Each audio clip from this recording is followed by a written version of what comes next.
Hey guys, welcome back to our channel, Plots with a Twist. we discuss books. Amongst other things, and we are back. You know what? Maybe we need to do a Q&A one day. Oh, we Explain should. to the girls and have people ask us questions.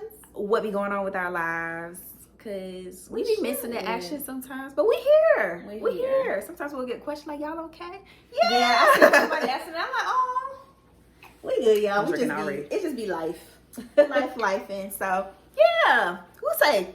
Leave some questions down below. Questions, yes. But we are back with our wrap up and our TBR. So wrap up, what girl? For April. I was gonna say, really? Wrap up for April. Wrap up for April. TBR for May. Read it in May. I left my notebook, so I had to write it down. She's I feel so stressed naked about this. I am. But let's get into it.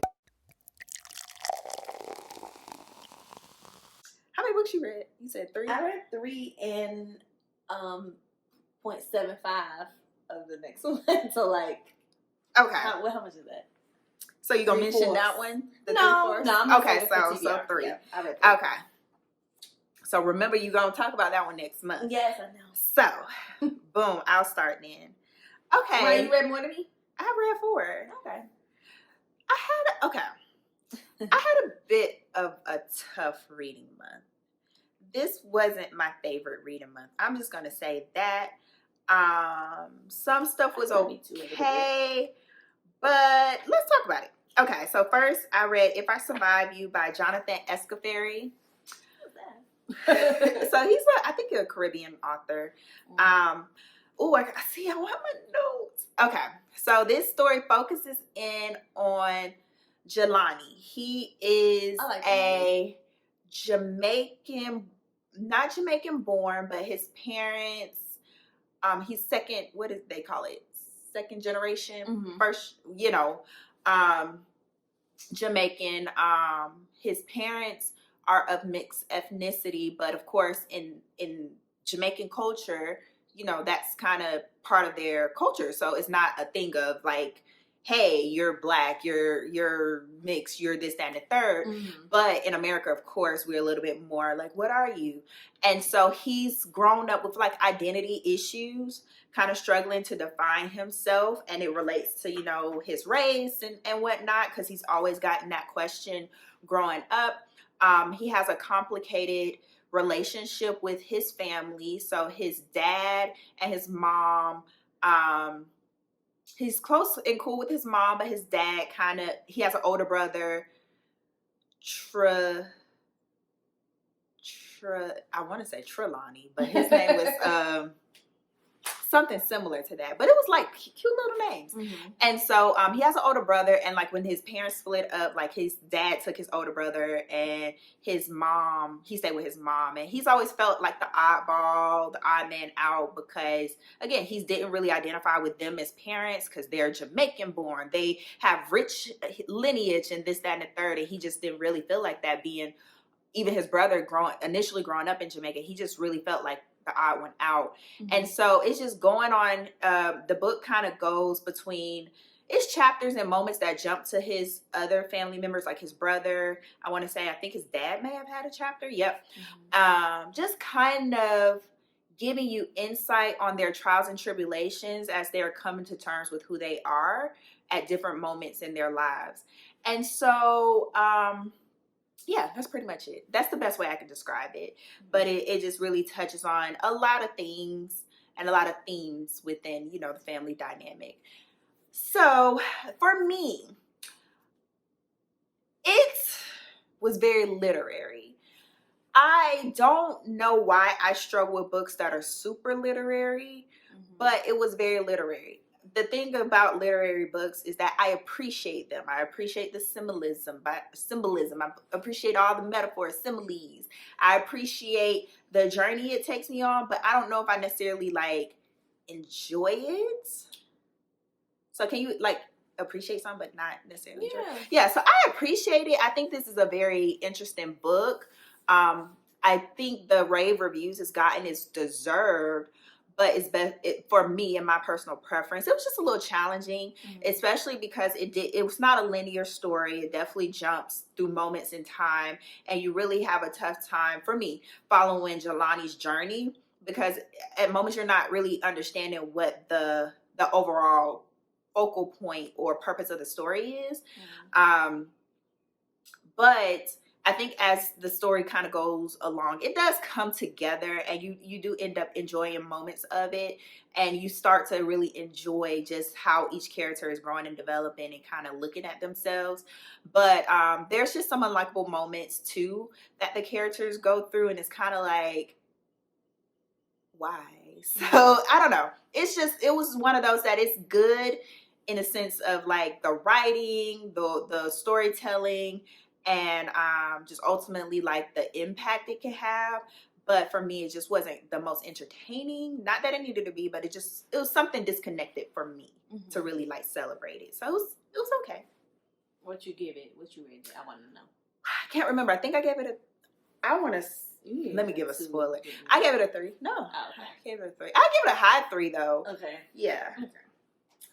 Okay, so first on my list is What Have We Done by Alice Finlay. So I read that too. Okay, so we can talk about it together. So, okay. What Have We Done? Who is it about? So it followed like three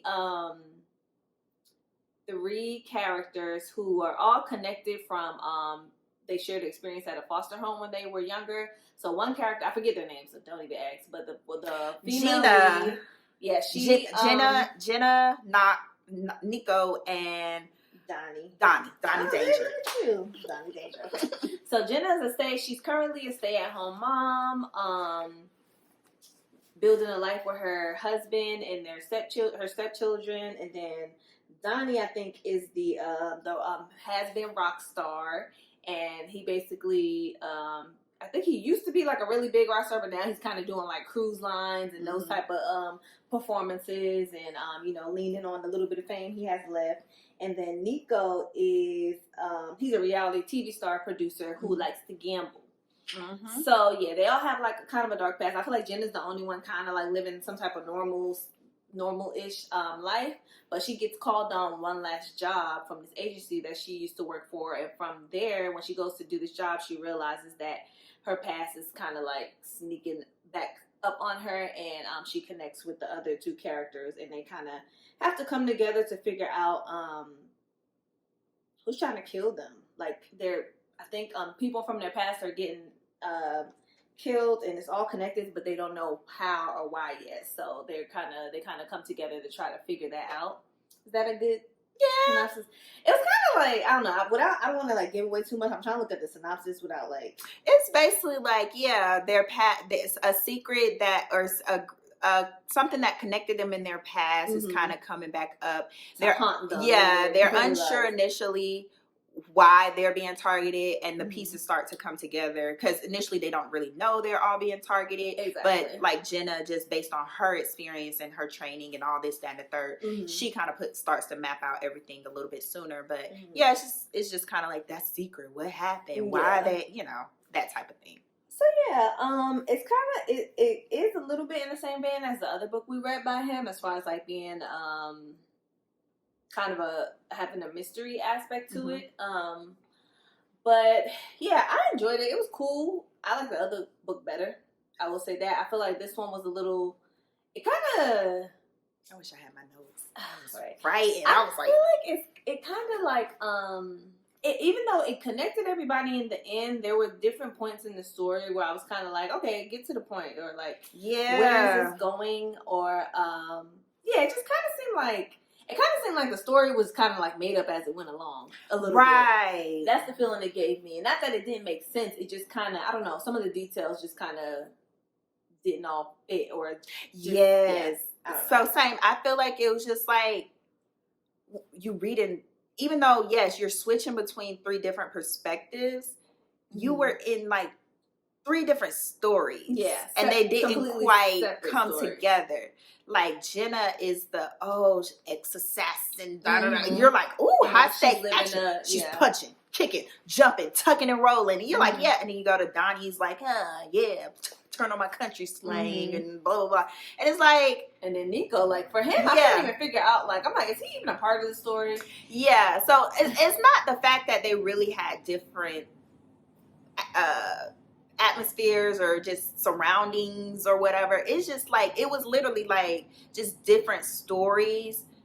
It felt like you was reading different books, stories, right, at the same time. That's trying to. It felt a little forced. It did feel. It felt forced. That's exactly the word. It felt forced and it felt rushed to me. Yeah, it felt forced, rushed, but the story still dragged that moment. Yeah, and that's kind of weird. And then when the characters were connected, I feel like the connection wasn't deep enough. Like they didn't care enough about each other. So that's what I did right. Yeah, I feel like maybe, I don't know. It just wasn't for them to have come together and like what they've been through as children, and then how they connected now. You would, I don't know. It just didn't seem plausible, genuine, plausible. Yeah, because that's the same thing. Like if you read the synopsis, that's what really peeved me off. Mm-hmm. If you read the synopsis, it really oversells the story. Yeah, because that's the book I want to read. Mm-hmm. Whatever the synopsis said, but that is not the book that was presented. Yeah. Yeah, just exactly what you said. Forced, and it definitely felt like rushed. Like they were just trying to. Alex Finlay was just trying to get the story going, and it didn't quite come together how it was. But it was entertaining. Yeah, it was. I wanted to finish it. It just didn't hit all the marks. Okay, so on another for me, again, not a great reading month for me, but I will say the books have been okay. So another one that is okay, really good actually by Monica Heine. I think I forgot to write her name. I think that's the name because I forgot to write it. I don't have my notes. So this focuses on, can't remember her name. It escapes me. What's the book called? Really good actually. It focuses on the main character. She's basically railing and going through it after Monica. Oh wait. Her name Maggie. Maggie. I was like, wait. And it's Heisy. Yeah. So is that her name, Maggie? Maggie is fine. Okay, yeah. Maggie is going through it. She's coming off of a breakup with her or a divorce with her husband. And pretty much they've spent I'm struggling to remember the book. That might be something. They were together for some time and really had a good, what she thought wasn't a bad marriage. But when they came to the end of the marriage, she understood it. And pretty much they moved on. But she's basically struggling. She wanted to have an amicable divorce, but just found herself like still reaching out to him, wanting him to kind of come to terms and figure things out. To kind of close that chapter of their lives. But she's basically leaning on her friend group. So she has like 4 friends from college, 3 or 4 friends from college that kind of have been her support system, and pretty much they're there for her. But she really is in a mental crisis, but is trying to present to the world that she's okay.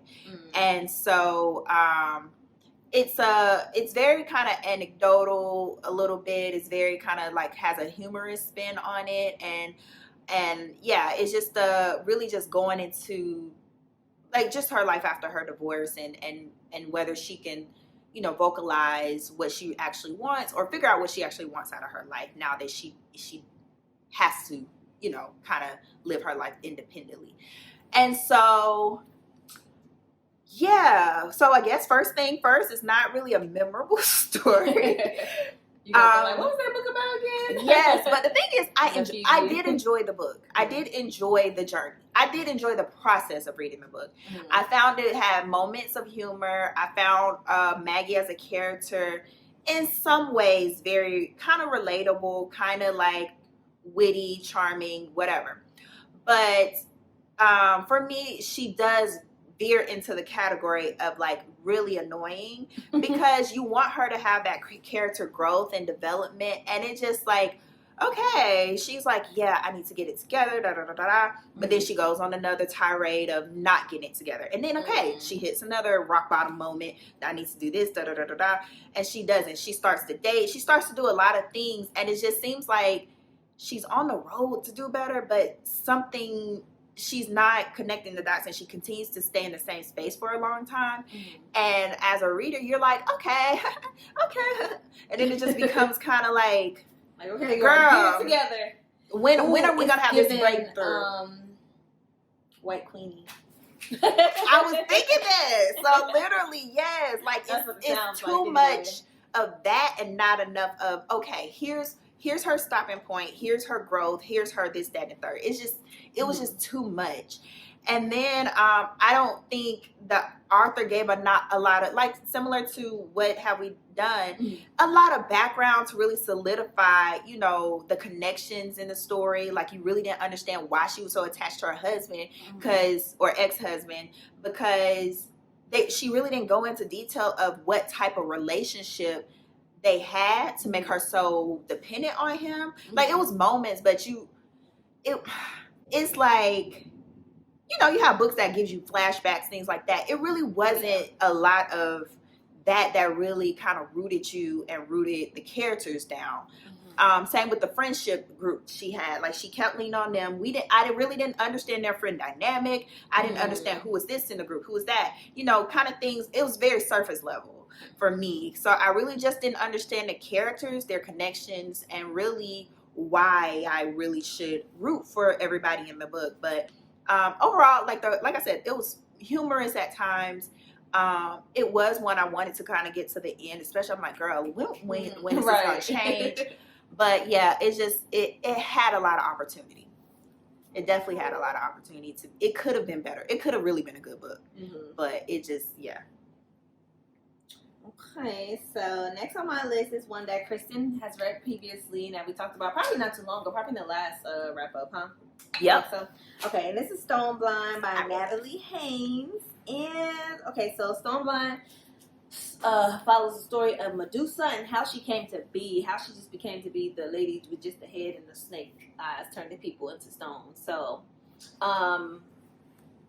it follows her from like when she's a baby and she's given to like her Gorgon sisters, and how she's kind of like, she gets cursed by one god just because this other god is like, but first of all, the gods, not good people, not good guys. You've read Greek mythology, you should know this. But it's just like, oh my god, y'all are just doing stuff for Athene cursed her because Poseidon. And that's the thing. These are stories you all know and love. Poseidon assaulted Medusa. But Athene was mad. She was mad because it happened to her. But it's just like, girl, that's part of, like, if you go to Wikipedia, it's part of their story. Yeah. So okay, so yeah, I Google Greek mythology. And then how this other young boy, I forget the boy's name, who ends up being the one that beheads her. It began with a P. I forget. Yeah. I don't know. It's not on this like part. I'm seeing too many names. It began with a P. Yeah. So yeah, it just follows like her whole story up until the end, and how she becomes to be the, you know, the mythical figure that she is. Okay, enough about that. Y'all know what it's about. My thoughts. I felt like I understand how a lot different parts in the story needed to be told, because it kind of fell into what was the queen of Ethiopia, like how her parents kind of like, I can't remember her name, and then the boy who ended up beheading Medusa, like it plays into like what the overall, but it kind of like the story like dragged for me, especially in the beginning. In the beginning I was like, okay, get to it, because it had a lot to do with you know, with her Gorgon sisters and how they lived, and of course the story with Poseidon, and just I guess like why it was just weird. He was a weirdo, and going from Poseidon and then to Athene, her relationship with Zeus. And then Zeus done fathered this kid who now has to go take this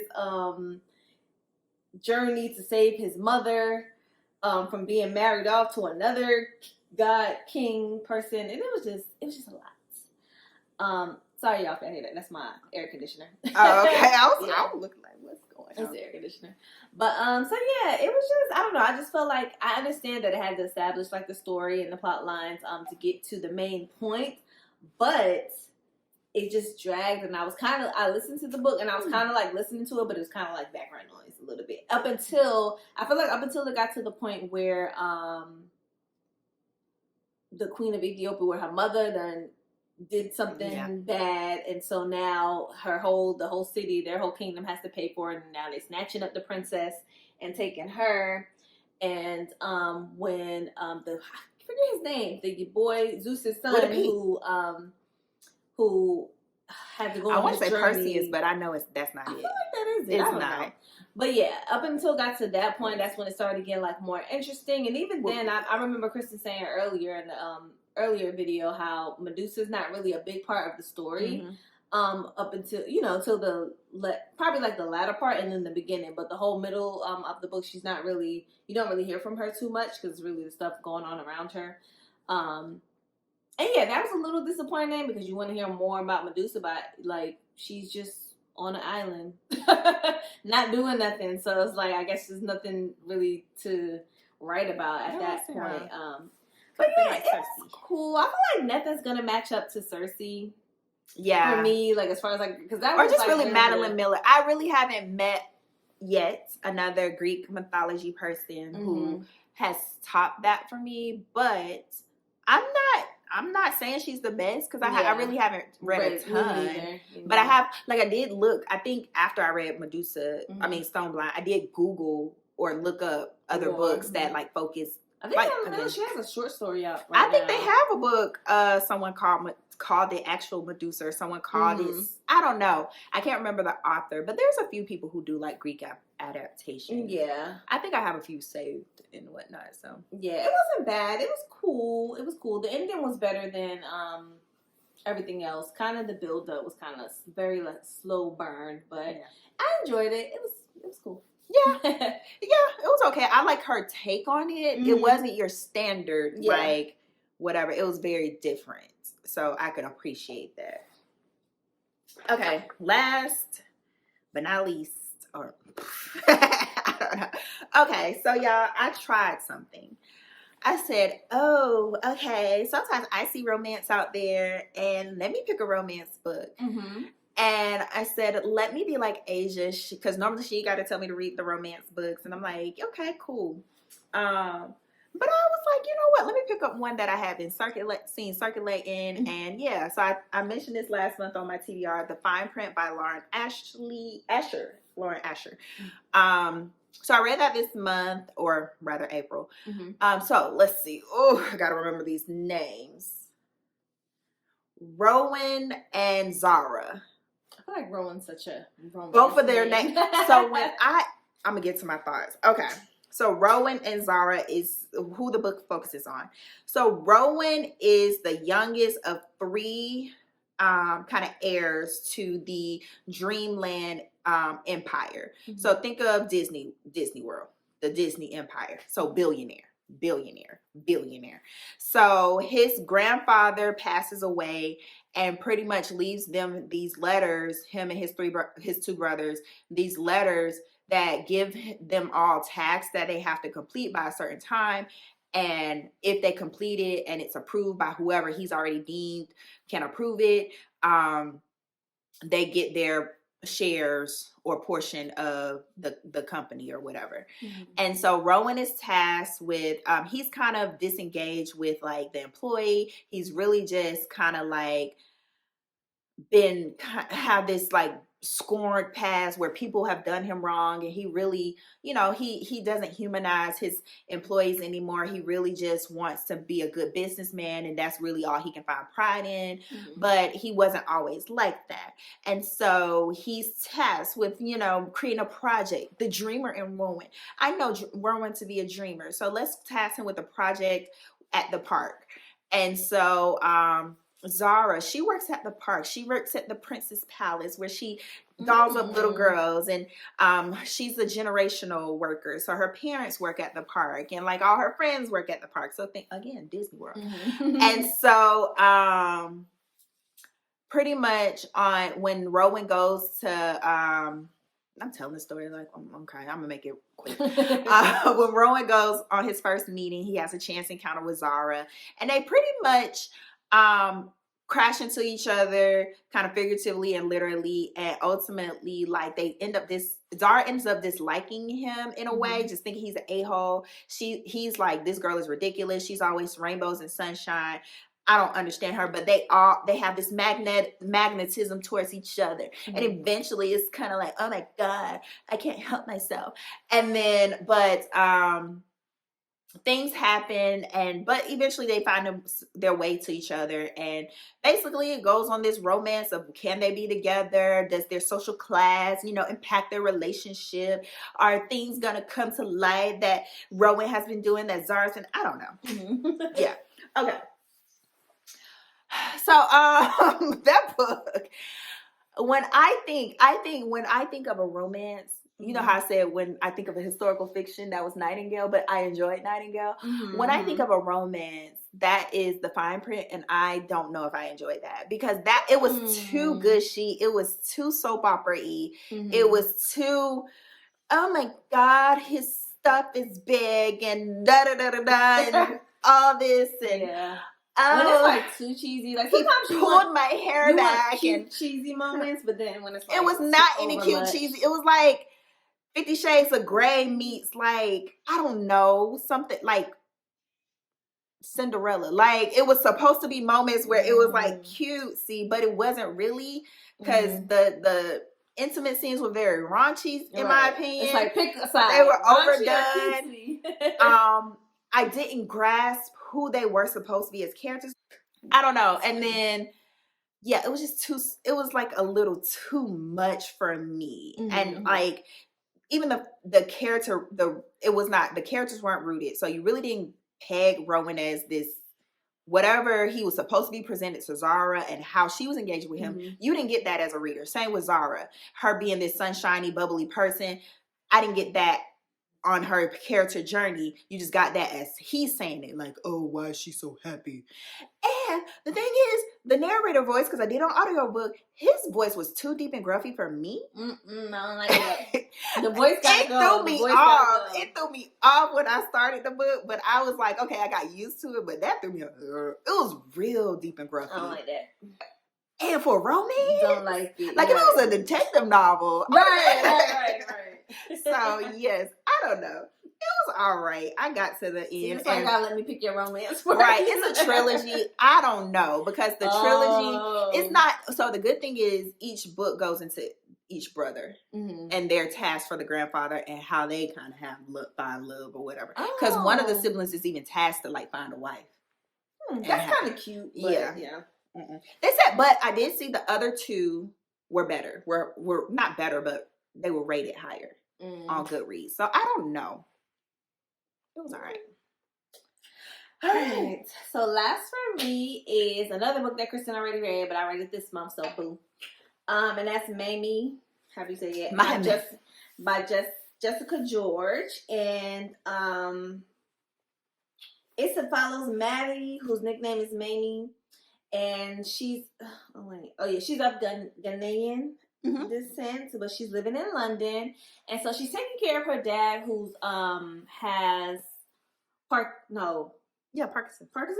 Okay, yeah. I thought he had like some type of. Oh, it is Parkinson's. I don't know why I thought like some like dementia or something was in there. Okay, so he has like extreme symptoms. Okay, so yeah, she's taking care of her dad, who has advanced stage Parkinson's. And basically, like, she's like the caregiver in her family. Her mom's always out in Ghana doing what she does, taking care of like an organization she has out there. And she has an older brother who also is just not much help when it comes to taking care of the dad. He comes in and out, but she's basically like the main one. And she's given herself so much to being a caretaker of her dad that she hasn't like really lived her own life. So she gets an opportunity, and she's kind of like, at a job that it's not really conducive to her growing or anything. And it's, she's not a good job. And so she's trying to like figure out herself. She comes up on an opportunity to kind of move out and start to live her own life, but with that comes the kind of guilt of like leaving her dad behind. But it's also like, people are telling her like she needs to live for her and experience life, because she's I think she's like 23 or 24, something around there, and she's never lived outside of home and hasn't dated much, just really hasn't lived. So it kind of just follows her journey from there, of her like kind of discovering herself and what it means to kind of like be out on your own and figure out what you want for yourself, career-wise, love, interest-wise, and all those things. So, without getting too much into it, because we might do a book review for you guys. I enjoyed the book. I loved it. I think I could see the similarities between Queenie and this, but honestly, I feel like the similarities stopped at like them being in London and being from London and being like Queenie I think was Jamaican and she's Ghanaian. And so, I think with the kind of like the it was funny. little spiral. So, they had a little spiral, but maybe she wasn't down bad like Queenie was. She had a little more sense. She had a little more sense. And I think Mame's spiral and like what she goes is like something that a lot of people go through. It's like just, realistic. Yeah, just like on a daily. It's not like extreme, the extreme self-deprecating stuff that Queenie was doing, but more so of like, just trying to figure out and feel like you do when you are that person for your family, having guilt and stuff and wanting to take care of them, but also being caught between like wanting to live your own life and do your own thing. But you love your family, you want to take care of them and do what's right. So, I really enjoyed the book. I thought it was cute. I thought it was good. I loved that the ending and the epilogue and just all things that came with it. It had a little romance thrown in there and like the relationship with her parents and her whole family. I think that was different too. Because I think with Queenie, like her family never came to like a resolution. They kind of just, still they wasn't it when Queenie was going through it, and it kind of like never resolved. But I think without giving too much away, and made me her and her family kind of they talked through things. I think towards the end, and it kind of gave some perspective, and it was good. I enjoyed it. I thoroughly enjoyed the book. So I figured, it was cute. It was cute. All right. I had one on my TBR, Hungry Ghosts by Kevin. Who's the son? It's also a Caribbean book. Oh, okay. I don't know if I'm gonna do that one. Why it's heavy? It just starts off slow, and I saw comments too. I went to the reviews. I'm like, oh no, like, we need it's good, but it took a minute to get into, and again, a deep, gruffy voice. I don't know if this serves this book yet because I only got like 30 minutes into it. But I just wanted to mention that because I mentioned it last month. But that's it. All right, let's talk about what we'll be reading for May. Okay, so I feel like I need a palette cleanser for May, which I already had one. Okay, let me stop because I'm going to save it. I'm going to save it. But I did read Happy Place by Emily Henry. Since we are a little bit into the month, I have already finished that. So I'm going to save my thoughts for our next wrap up. But spoiler alert, it did make me smile. Okay. Emily Henry is cute. She writes a cute book. But I have some thoughts. I do have some thoughts. Yeah, go. Okay, so for me, I got books, y'all. Physical. Shit, my shit.